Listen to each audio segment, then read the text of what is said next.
Gloire à Dieu, bienvenue ce matin, bon dimanche 31 décembre, dernière journée de cette année qui nous a été donnée. Église Espérance et Vie, que le Seigneur puisse vous bénir, qu'il puisse vous rencontrer, vous toucher ce matin d'une façon particulière, juste avant la nouvelle année. Je crois qu'on a besoin de s'approcher du Seigneur ce matin, qu'on a besoin de venir dans sa présence, considérer, faire une introspection, et puis juste remettre la nouvelle année entre les mains de notre Seigneur Jésus-Christ. Église de Mont-Laurier, Centre chrétien, gloire à Dieu. Merci d'être là en ligne ce matin. Merci d'être parmi nous, de venir à chaque semaine, de vous joindre. Je vois qu'il y a quelques personnes du Centre chrétien qui sont fidèles au niveau des capsules. Merci d'être là, c'est un plaisir, c'est une joie de pouvoir partager avec vous. Ceux qui nous visitent, qui sont de l'extérieur, merci Seigneur.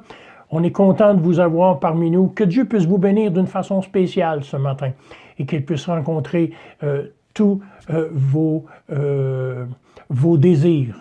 Que le Seigneur puisse vraiment nous toucher, nous venir et qu'on puisse être animé d'un feu nouveau avant cette nouvelle année qui commence, qu'on puisse vraiment se présenter devant lui, remettre cette année entre ses mains et voir le Seigneur agir. Combien d'entre nous ce matin croient que Dieu peut encore agir et faire des choses merveilleuses? Donc, sans plus tarder, ce matin, j'aimerais qu'on puisse entrer ensemble au niveau de la prière, qu'on puisse venir demander au Seigneur de bénir d'une façon spéciale ce qui va être dit, ce qui va être fait, et que nous puissions voir Jésus être glorifié à travers nos vies. Courbons la tête, frères et sœurs. Père, nous te remercions, Seigneur, nous venons dans ton nom. Nous venons au nom de ton Fils Jésus. Père, nous te demandons de bénir ce temps, bénir ce rendez-vous, bénir ce jour que tu as créé aujourd'hui. Et Père, par ton Saint-Esprit, que tu puisses nous animer. Donne-nous de comprendre ce matin la portée, la révélation de cette parole que tu nous adresses. Et Père, merci. Merci pour le sacrifice de Jésus. Merci pour le sang de l'agneau versé au calvaire, afin que nous puissions être sauvés. Éternel, c'est dans le nom de Jésus que je prie, Seigneur, et pour ta gloire. Amen, et amen, et amen, et amen. Si je peux donner ce matin un titre à cette capsule, c'est un vieux défi, frères et sœurs, pour une nouvelle année. Un vieux défi. La parole nous déclare que cette parole nous a été donnée et qu'elle a été adressée à nous, frères et sœurs, ceux qui sont, je m'en allais dire, l'Église des derniers temps.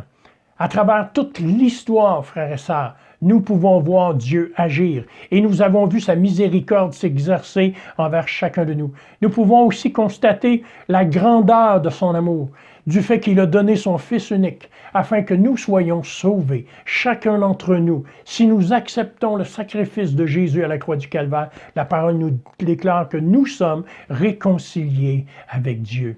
Donc, un vieux défi qui a pris naissance dans, je m'en allais dire, dans la pensée même de Dieu, de nous réconcilier avec lui-même. Frères et sœurs, c'est une joie, c'est un plaisir de considérer que nous sommes sauvés. Et c'est une merveilleuse espérance pour chacun de nous. Le passage que j'ai choisi ce matin, si vous avez vos Bibles, je vous invite à les prendre. C'est dans le livre de Colossiens, où notre frère Paul va écrire, frères et sœurs, à cette église en disant, Colossiens chapitre 3, les versets 1 à 4. Ça dit, si donc vous êtes ressuscités avec Christ, cherchez les choses d'en haut, où Christ est assis à la droite de Dieu. Affectionnez-vous aux choses d'en haut et non à celles qui sont sur terre, car vous êtes morts et votre vie est cachée en Christ avec Dieu, ou avec Christ en Dieu pour certaines versions. Quand Christ, votre vie, paraîtra, alors vous paraîtrez aussi avec lui dans la gloire. Caché avec le Seigneur Jésus. Caché avec lui, frères et sœurs. Caché dans cette personne, dans cette divinité, dans ce corps que l'on appelle aujourd'hui l'Église. L'Église appartient au Christ et Christ est le chef de l'Église ce matin. Et l'Église est composée de pierres vivantes, dont vous et moi. Si vous avez accepté le Seigneur Jésus ce matin, frères et sœurs, la parole nous déclare que nous sommes des pierres vivantes qui constituent même l'essence de l'Église de Jésus-Christ. La parole nous déclare qu'il est mort pour son peuple, il est mort pour son Église, il est mort pour les racheter. Mais au-delà de tout cela, nous avons cette espérance, il est vivant, parce que la parole nous déclare qu'il est ressuscité. 2023, frères et sœurs, est terminé. Et oui, nous sommes rendus à la dernière journée de l'année 2023. Et ça nous parle que l'année 2024 est à la porte. Quelques heures encore, et cette nouvelle année-là va commencer. Alors que nous sommes ici, frères et sœurs, au début d'une nouvelle année, je crois que c'est le bon moment aujourd'hui pour réfléchir à l'année qui vient et qui nous apporte de nouveaux défis. Cette année qui se termine, et c'est avec impatience, frères et sœurs, que nous devons espérer et entrer dans la nouvelle qui arrive. Il y a un proverbe dans le monde qui dit « plus qu'hier, moins que demain ». Et je crois qu'il s'applique vraiment aussi à notre vie dans le Seigneur au niveau de notre relation avec Dieu. Beaucoup plus demain qu'hier. Nous devons avancer, nous devons marcher, aller de l'avant, frères et sœurs, et considérer combien notre Dieu est grand, qu'il veut accomplir au milieu de nous et qu'il veut agir. J'ai, frères et sœurs, une grande espérance pour cette année qui vient, en sachant que les choses vont être encore meilleures. Considérons que c'est aussi un bon moment pour que le peuple de Dieu, chacun d'entre nous ce matin, puissions faire l'inventaire de notre marche spirituelle, de notre marche avec le Seigneur. C'est un bon moment pour que nous puissions nous arrêter, nous asseoir, réfléchir, penser à cette année qui vient de passer, frères et sœurs, et considérer la nouvelle qui arrive. En désirant et en voulant aller encore plus loin, nous devrions examiner, et cela de très près, où nous en sommes aujourd'hui dans notre relation avec notre Seigneur Jésus. Nous devons examiner et voir où nous étions et où nous sommes rendus. Et par-dessus tout, nous devons rechercher à savoir où le Seigneur désire que nous soyons. Être à l'image de ce qu'il veut et non à l'image de ce que je désire ou ce que je suis. Ce qui est important à travers la vie spirituelle, c'est que Christ vit à travers ma vie. Et son but est de m'emmener, frères et sœurs, par le Saint-Esprit, à refléter sa gloire. La Bible nous déclare, ce n'est plus moi qui vis, mais c'est Christ, ce matin, qui vit en moi. Lorsqu'on regarde à ce passage-là, notre frère Paul nous donne l'opportunité ce matin. Et il nous engage dans un défi de faire exactement cela. Une introspection, une analyse de notre vie, afin de connaître où nous sommes rendus dans notre démarche spirituelle. En lisant chacun des versets qui ont été mentionnés, je dois constater d'une certaine façon, qu'ils mettent les enfants, chacun de ces versets-là mettent les enfants de Dieu au défi de se conformer à ce que le Seigneur nous appelle. Frères et sœurs, je m'en allais dire, c'est un travail de longue haleine. Nous ne changerons pas tous en une journée. Mais à chaque jour, nous devons grandir, chaque jour, nous devons maturer, chaque jour, nous devons aller plus loin dans cette relation-là, en nous soumettant au Seigneur. Lorsque nous regardons notre vie, et cela non pas à la lumière de la chair, mais à la lumière de ces versets, de la parole de Dieu, frères et sœurs, nous sommes mis au défi de retenir ce que nous avons lu, de retenir certaines choses. Et en même temps, nous sommes appelés à en libérer d'autres ou enlever d'autres choses de nos vies pour nous rendre conformes à ce que la parole de Dieu nous déclare. Nous devons chercher chaque jour à aller davantage dans ce que le Seigneur nous appelle. J'aimerais ce matin que nous ouvrions ces versets aujourd'hui, un par un, et partageons ensemble toutes les vérités qu'ils contiennent. À travers ce texte, ce matin, il y a des vérités qui se doivent de nous être révélées. Et c'est à la lumière du Saint-Esprit que nous verrons la signification de toutes choses. Ce matin, j'aimerais démontrer, frères et sœurs, que Dieu a un plan pour notre vie. Dieu a un plan ce matin pour votre vie aussi. Peut-être que vous êtes quelqu'un en ligne ce matin qui ne connaissait pas le Seigneur. Dieu a un plan pour vous. Dieu a un plan ce matin. 2023 est passé, 2024 est à la porte. Et la parole nous déclare que ce jour, aujourd'hui, est le jour du salut. Si vous ne connaissez pas le Seigneur Jésus ce matin, aujourd'hui est le jour du salut pour vous. Peut-être que vous vous êtes éloigné ce matin. Il est temps de revenir à la maison. Il est temps de revenir au Seigneur. Il est temps de mettre de côté ce qui fait obstacle, si je peux dire, à cette relation-là personnelle avec Dieu et à cette marche. Frères et sœurs, si tu t'es éloigné ce matin, reviens à lui. Le Seigneur veut certaines choses dans chacune de nos vies. Il désire davantage nos cœurs. Il désire davantage établir cette relation avec chacun de nous. Et vous savez, ce matin, le Seigneur est en droit d'exiger ces choses de chacun de nous. Il est le Seigneur. Donc, lorsqu'on a regardé ce matin dans Colossiens, chapitre 3, les versets 1 à 4, ça dit, si donc vous êtes ressuscités avec Dieu, avec Christ, ça dit de chercher les choses d'en haut, s'affectionner, s'attacher aux choses qui sont célestes. Cela implique ce matin que certaines choses dans nos vies doivent être conservées. Si on regarde la première partie, Colossiens, dans chapitre 3, versets 1 et 2, ça dit, frères et sœurs, de rechercher, de s'attacher. Si on regarde bien dans ce que la parole nous déclare, on peut le lire encore. Si donc vous êtes ressuscités ce matin, avec Christ, cherchez les choses d'en haut, où Christ est assis, frères et sœurs, à la droite de Dieu. Ça dit, affectionnez-vous aux choses d'en haut et non à celles de la terre. Ça nous parle d'un aspect, frères et sœurs, où certaines choses doivent être conservées.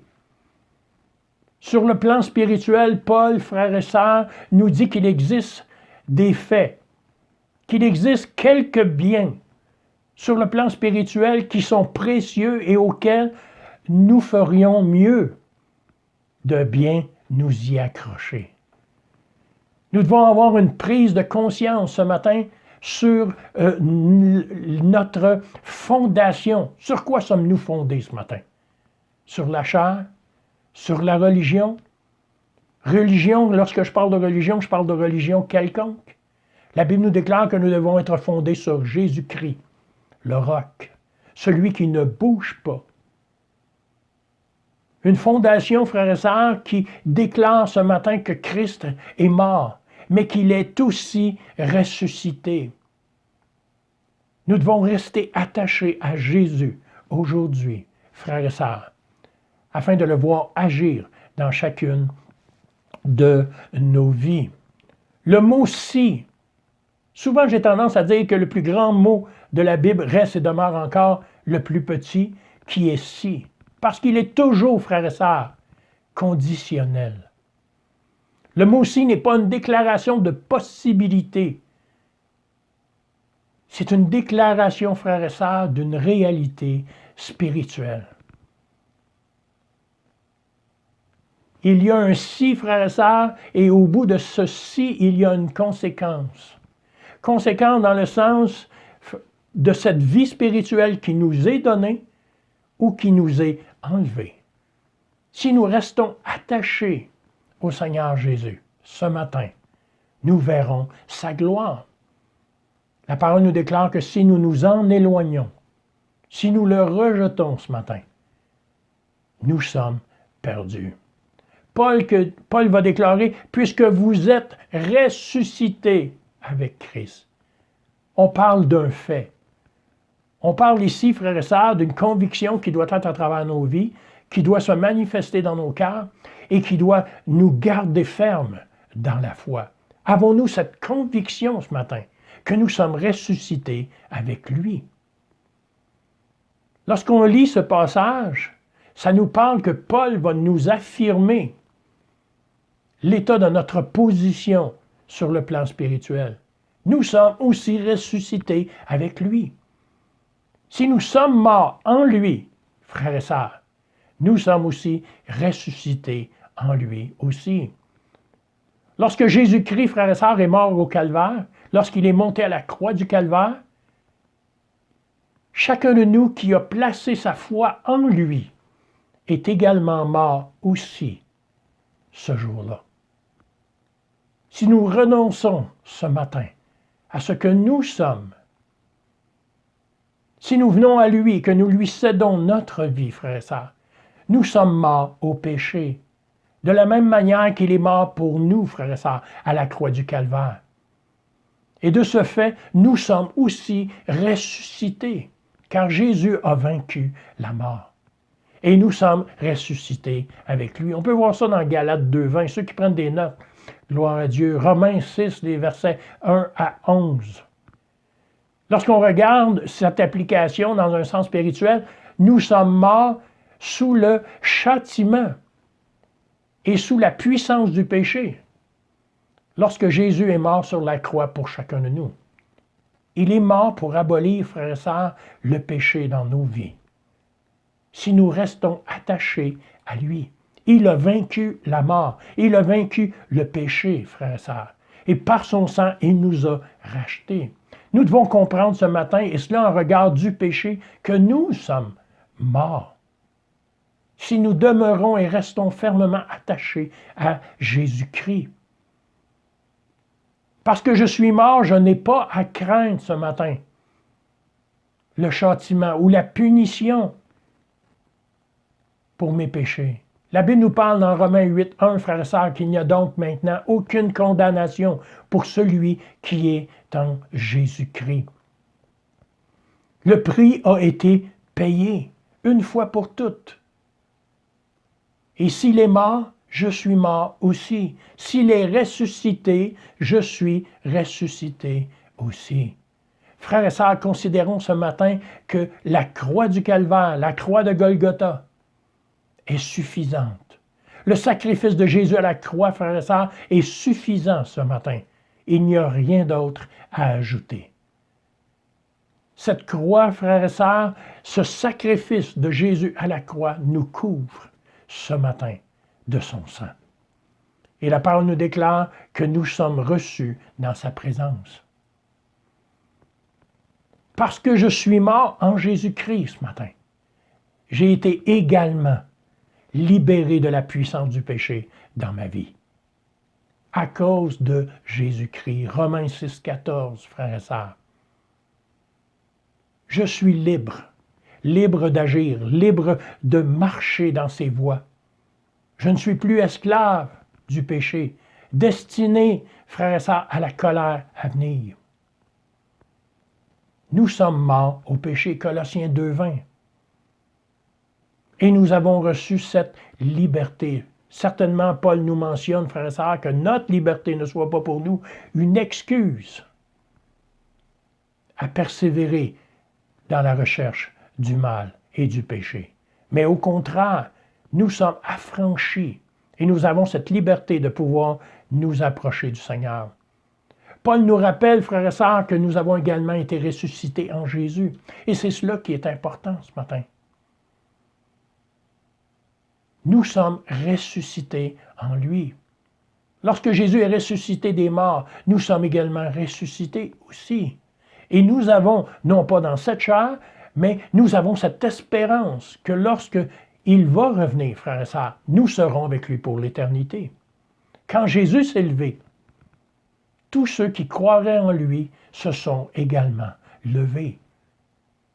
Frères et sœurs, regardons à lui. Voici l'espérance que nous avons. 2003 est fini. 2024. 2023 est fini. 2024 commence, frères et sœurs. L'aube d'une nouvelle année. une année de transformation, une année de changement, une année, frères et sœurs, où Dieu peut agir et puissamment dans chacune de nos vies. Nous ne devons jamais oublier, frères et sœurs, que nous sommes morts au péché et que nous sommes vivants pour être une nouvelle vie en Jésus-Christ. La parole nous déclare que nous sommes de nouvelles créatures, que les choses anciennes sont passées, mais que toutes choses sont devenues nouvelles. Il y a cette espérance, non pas dans le monde ni dans la chair, mais cette espérance en Jésus-Christ ce matin. Et c'est cette conviction ce matin qui va nous aider à demeurer, à rechercher, frères et sœurs, la sainteté, la pureté, pour être plus proche et marcher dans la gloire de Dieu. Un deuxième aspect qui est mentionné à travers Colossiens, frères et sœurs, chapitre 3, c'est de faire attention à notre objectif. De ne pas nous éloigner, je m'en allais dire, de cette vision, de cet objectif que nous nous sommes fixés, de marcher pour le Seigneur. Considérant ce matin que nous avons été élevés à une nouvelle vie en Jésus. Ce que j'aime, c'est qu'il est marqué, inscrit, que nous devons rechercher les choses d'en haut. S'appliquer à rechercher les choses d'en haut. Souvent, frères et sœurs, j'entends des gens me dire que la parole de Dieu est culturelle, qu'elle s'applique à la culture du pays et des gens. Je ne vois pas ça nulle part à travers ma parole. Ce que je sais, frères et sœurs, c'est qu'en devenant une nouvelle créature, je me suis, frères et sœurs, attaché au Seigneur. Et comme tel, je dois m'attacher à la culture du royaume de Dieu. Être comme il est. Être ce qu'il est ce matin. Et que mon cœur puisse désirer, aspirer, marcher dans les voies que le Seigneur a déclarées ce matin. Recherchons-nous à être comme le Seigneur Jésus. Recherchons-nous, frères et sœurs, les attributs, si je peux dire, de Dieu. Recherchons-nous aussi à marcher selon les principes établis de Dieu. Et cela, sachant que nous faisons partie de son royaume. Le verbe chercher est au présent. Ça dit chercher. C'est un impératif, frères et sœurs. Ce n'est pas, je m'en allais dire, une suggestion, mais au contraire, c'est une ordonnance. Nous sommes appelés à chercher les choses d'en haut. Ce n'est pas une option. On ne peut pas dire oui ou on ne peut pas dire non, frères et sœurs. Ce matin, le premier mandat que nous avons, c'est de s'attacher aux choses et à rechercher les choses de Dieu. En d'autres termes, il nous est demandé de rechercher continuellement, à manifester et à connaître le royaume des cieux et sa justice. Le deuxième verset s'appuie sur cette pensée en nous disant ce matin, frères et sœurs, de placer toutes nos affections sur les choses d'en haut et non sur celles de la terre. Les choses de la terre passent, frères et sœurs, et elles vont continuer de passer. Mais les choses célestes restent et demeurent, et elles demeurent à toujours. Et c'est en cela ce matin que nous devons nous attacher, en 2024, connaître encore davantage les principes du royaume de Dieu, connaître encore davantage, je m'en allais dire, ce que Dieu a en réserve, m'attacher à la culture de Dieu et de son royaume. Le mot affection peut se définir ou va faire référence, frères et sœurs, en rapport avec notre esprit. Cela nous demande de nous concentrer ou de concentrer nos pensées sur toutes les choses célestes et non sur les choses terrestres. Ça nous dit, dis-moi où est ton cœur, puis de quoi ton cœur est fait ce matin, frère et sœur, sera fait aussi ton trésor. Si tu affectionnes davantage les choses qu'offre ce monde, c'est parce que tu appartiens à ce monde. Si tu appartiens à Dieu, ton cœur se doit d'être versé, attaché à Dieu et rechercher les choses de Dieu. Nous devons nous concentrer aujourd'hui sur les choses de Dieu et sur les choses qui vont lui rendre gloire. De nos bouches doivent sortir la louange pour lui. de nos actions, frères et sœurs, doivent témoigner cet amour que nous lui portons. Cherchons à connaître davantage ce que Dieu a en réserve pour chacun de nous. Cherchons à connaître davantage ce que Dieu désire manifester à travers nos vies. Si on garde un rapide coup d'œil, frères et sœurs, à certains versets qui suivent à travers Colossiens, on va voir, frères et sœurs, que ça nous donne un petit aperçu de rechercher et affectionner les choses d'en haut. Nous devons poursuivre aujourd'hui, frères et sœurs, si nous voulons nous attacher aux choses d'en haut, à une reconnaissance qui est plus profonde de la part de Dieu, de la part de notre Seigneur Jésus. Apprendre à le connaître, à être comme lui, marcher dans ses pas, marcher dans sa voie, être animé de lui ce matin. Colossiens 3:10. Une connaissance plus profonde de sa personne. Connaître notre chef, notre roi. En 2024, ça devrait être une priorité pour chacun de nous, de pouvoir s'attacher à lui. Un autre aspect qu'on peut rechercher, c'est une vie pure et une vie qui est sainte. Frères et sœurs, de rechercher à l'honorer par ce que nous sommes et notre vie. De vouloir marcher dans la pureté, de vouloir marcher, frères et sœurs, dans une sainteté, une complète consécration à notre Dieu, complète consécration à notre Seigneur Jésus. Parle, Seigneur, ton serviteur écoute. Que nous puissions avoir une oreille attentive pour marcher dans ses voies. Colossiens chapitre 3, les versets 5 à 10, frères et sœurs. On peut rechercher cet aspect-là en 2024. Être comme il est. On chante un bon vieux chant qui dit « Être comme Jésus ». Être comme Jésus, c'est bien là tout notre désir. Est-ce là notre désir aujourd'hui? Un troisième aspect, frères et sœurs, par rapport à chercher les choses d'en haut. La parole nous parle d'avoir des vertus ou rechercher des vertus qui sont divines, une moralité.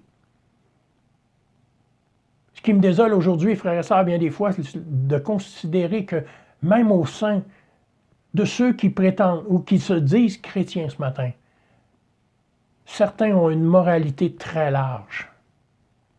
Très large. Et nous devons marcher dans les principes que Dieu a établis en regard de cette moralité aujourd'hui. Ce qui nous est présenté aujourd'hui, frères et sœurs.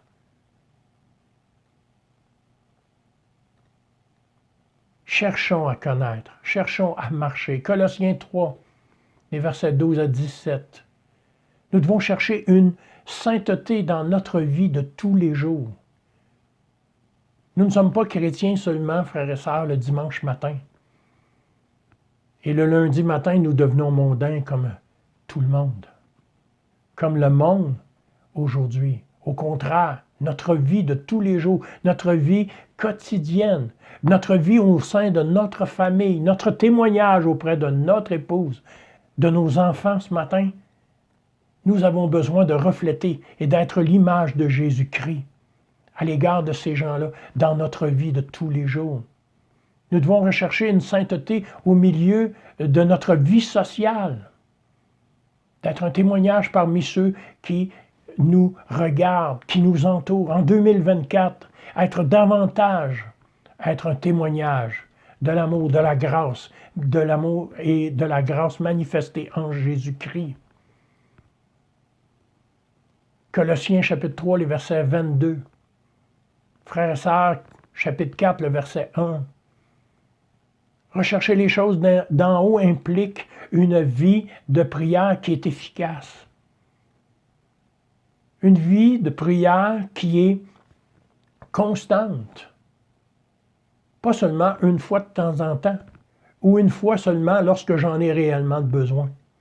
Mais au contraire, dans les bonnes situations, dans les mauvaises, que nous puissions nous approcher, servir le Seigneur, regarder à lui, être animé, l'élever. En 2024, une vie de prière qui est efficace, qui est productive à travers notre vie. La parole nous déclare, frères et sœurs, que la prière du juste est efficace, qu'elle transforme, qu'elle change. Un autre aspect, avoir un témoignage qui est fécond. Un bon témoignage. Que nous puissions nous préoccuper de nos actions, de nos gestes, du jugement, frères et sœurs, que portent les gens lorsqu'ils nous voient agir. Parce que la plupart du temps, lorsqu'ils savent que nous sommes chrétiens, si nous agissons mal, ils jugent. Et ils jugent le Seigneur Jésus à cause de nos actions. Sachons être un témoignage qui est efficace. Que nous puissions aimer comme Christ a aimé. Que nous puissions être justes comme Jésus a été juste. Que nous puissions être, frères et sœurs, animés d'un esprit de douceur, comme Jésus a été animé. Que nous puissions être comme lui, afin que les gens puissent reconnaître en chacun de nous ce matin que nous sommes l'image du Seigneur Jésus. Un témoignage efficace. En d'autres termes, frères et sœurs, nous devons vivre de la même façon que Jésus a vécu. On voit ça dans 1 Jean, chapitre 2, les versets 6. Être comme Jésus ce matin. Nous devons vivre jour après jour et manifester à travers nos vies les fruits de l'Esprit. Ceux qui prennent des notes, vous pouvez utiliser Galates 5, 22. 22, 23, frères et sœurs. Les fruits de l'Esprit, l'amour, le pardon, la charité. Nous pouvons les manifester, Seigneur, en 2024, que nous puissions manifester davantage les fruits de l'Esprit dans nos vies. Chacun de nous est mis au défi en 2024, frères et sœurs, de vivre notre vie avec de véritables valeurs spirituelles et non avec les valeurs de ce monde. Et je m'en allais dire encore plus loin, avec des valeurs qui imitent ou qui ont tendance, frères et sœurs, à imiter ce que la parole de Dieu nous présente. Vous savez, aimer sans aimer, ce n'est pas aimer. Et on ne peut pas faire semblant d'aimer. Nous aimons ou nous n'aimons pas. Nous pardonnons ou nous ne pardonnons pas. Vous savez, le sens qui nous est amené à travers le monde, en rapport avec les valeurs qui nous sont proposées dans la parole de Dieu, sont bien des fois diluées. Et au contraire de ce que la parole enseigne. Nous devons accorder toute notre attention aux choses qui sont spirituelles et aux choses qui sont célestes. Et en cela, frères et sœurs, nous serons en mesure de vivre une vie qui sera sainte et qui va honorer notre Seigneur et qui va honorer Dieu dans le monde, si nous cherchons à lui ressembler. Nous devons permettre à une perspective ce matin céleste de gouverner notre marche spirituelle. Ce n'est pas moi qui dirige mes pas, c'est Dieu. Ce n'est pas moi qui dois diriger ma conduite, mais c'est l'Esprit de Dieu. Ce n'est pas moi ce matin qui dois diriger ma vie, c'est le Seigneur. Et en cela, nous devons donner cette perspective-là, cette opportunité, prendre cette opportunité-là ce matin, la saisir, d'ouvrir nos cœurs et de nous rendre soumis au Seigneur Jésus. Chaque décision, considérons ce matin, chaque décision, chaque activité, chaque plan et chaque objectif doit être considéré, et tout cela à la lumière de sa parole. Selon la direction du Saint-Esprit ce matin. Tout doit être exposé dans le Seigneur et considéré, non pas d'un point de vue terrestre et charnel, mais du point de vue du royaume des cieux. Et trop souvent, nous plaçons nos vies, frères et sœurs. Nous les plaçons en ligne directe avec notre compréhension, avec nos intuitions, nos considérations ce matin, plutôt que de rechercher ce que Dieu désire révéler. Le peuple de Dieu ce matin, en 2024, à Sainte-Agathe-des-Monts, est appelé à avoir une vision qui est céleste. Nous sommes appelés, frères et sœurs, à voir de nos yeux, des yeux, frères et sœurs, ouverts sur ce que le Seigneur désire accomplir. Et non sur les programmes ou toutes les infrastructures que nous pouvons ériger en son nom. Dieu sait comment bâtir son royaume. Dieu sait comment, frères et sœurs, faire grandir son Église. Sait comment faire grandir son peuple. Et bien plus que nous pouvons, frères et sœurs, le penser. Nous devons être appelés à placer dans nos cœurs en 2024 une vision qui est céleste. Et cela est possible ce matin, seulement par grâce, à la présence, frères et sœurs, de notre Seigneur Jésus-Christ au milieu de nous.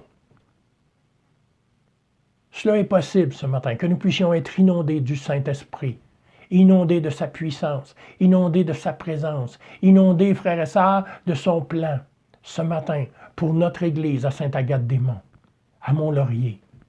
Si nous savons reconnaître notre besoin qu'il nous guide, qu'il nous conduit, qu'il nous dirige, sachons regarder à lui. Et je m'en allais dire, cessons de regarder à nous-mêmes. Cessons de regarder à nos propres aspirations, mais soyons attachés en 2024 à ce que Dieu désire faire parmi nous. Considérons. La parole nous déclare que Jésus est assis auprès de son Père, qu'il intercède pour nous et qu'il nous donne, frères et sœurs, tout ce dont nous avons besoin pour vivre pour lui dans ce monde. Hébreux 7, 25. Romains chapitre 8, 31 à 34, frères et sœurs. Nous avons tout ce qui nous est nécessaire si nous savons nous approcher de lui. Alors que nous nous préparons ce matin, dans quelques heures, nous allons passer le cap du 2024. Dans quelques heures, frères et sœurs, une nouvelle année va commencer.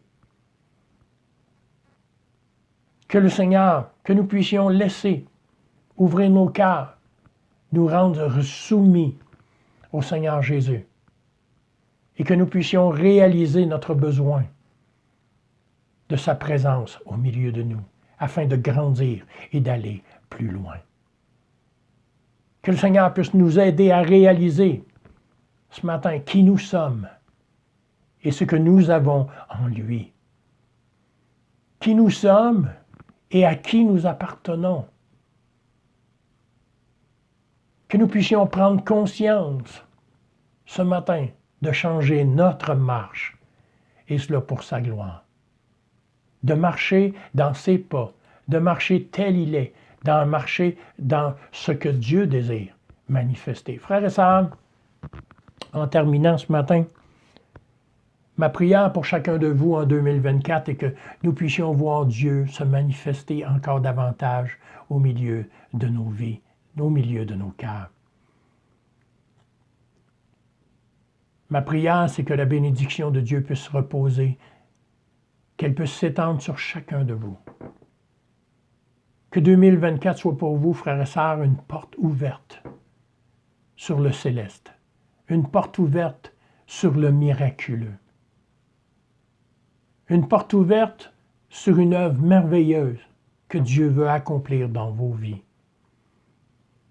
Que Dieu puisse nous visiter par sa présence, par le Saint-Esprit, qu'il puisse nous toucher ce matin et que nous puissions être libres, libres de le louer, libres de célébrer, libres de marcher pour lui.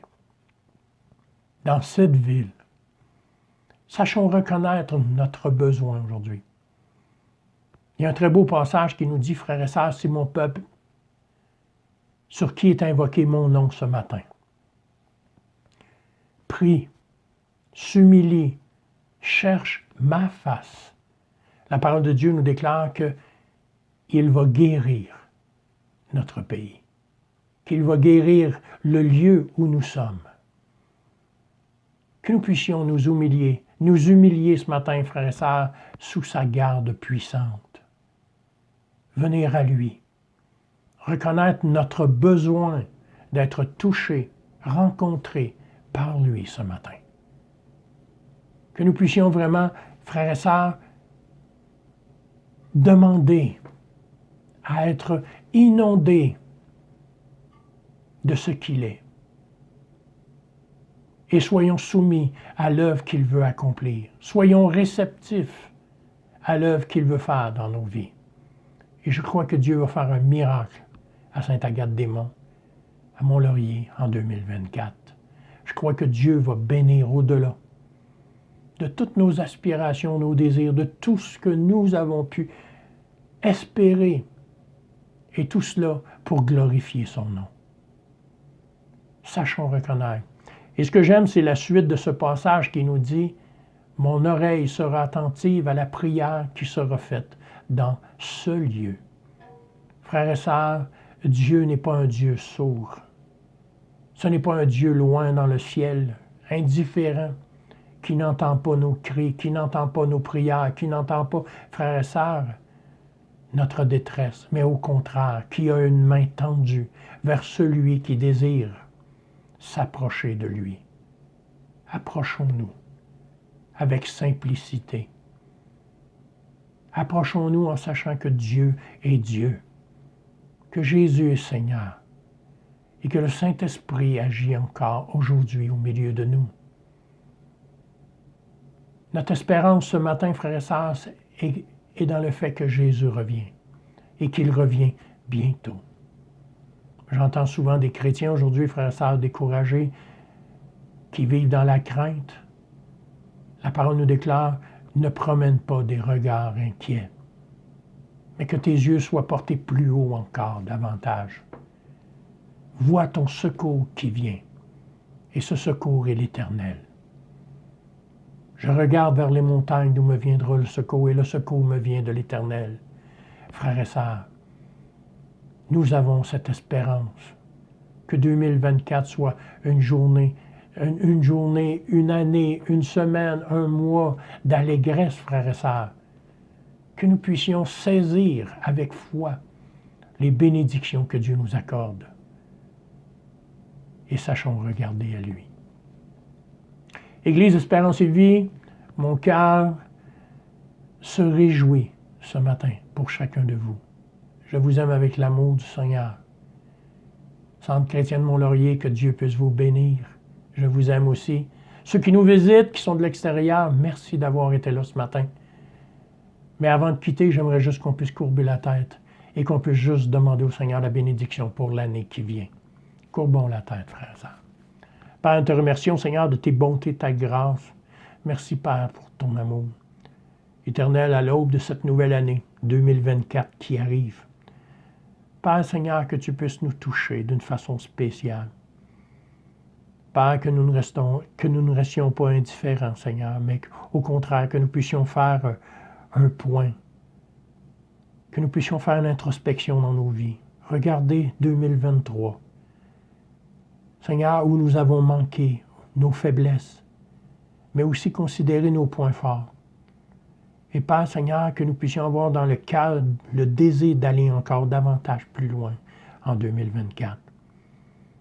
Être fidèle, être soumis, être attaché, être consacré, mis à part pour ton service. Père, j'appelle la bénédiction sur mes frères, sur mes sœurs, chacun d'eux. Éternel, que celui qui a besoin d'être guéri ce matin puisse recevoir de toi cette touche, cette main guérissante. Que celui qui a des besoins dans son âme ce matin puisse être édifié, rencontré. Et Père Seigneur, nous remettons cette nouvelle année entre tes mains aujourd'hui. On te remercie, Seigneur, pour l'œuvre que tu as déjà commencé d'agir, d'accomplir. Et Père, merci pour tes bontés, ta grâce. Merci pour ceux qui nous écoutent ce matin, pour ceux qui sont en ligne. Merci pour ce jour que tu as créé. Au nom de Jésus, je prie. Amen et amen. Gloire à Dieu. On se revoit le 7 janvier 2024, nous allons être ensemble au centre, à l'Église, Église Espérance et Vie. Donc, frères et sœurs, c'est une invitation que nous puissions vraiment partir l'année, je m'en allais dire, du bon pied, que nous puissions partir l'année avec le Seigneur Jésus. Bonne et heureuse année à chacun de vous, que Dieu vous garde et on se revoit dimanche prochain à l'Église, Église Espérance et Vie. Soyez bénis. Amen.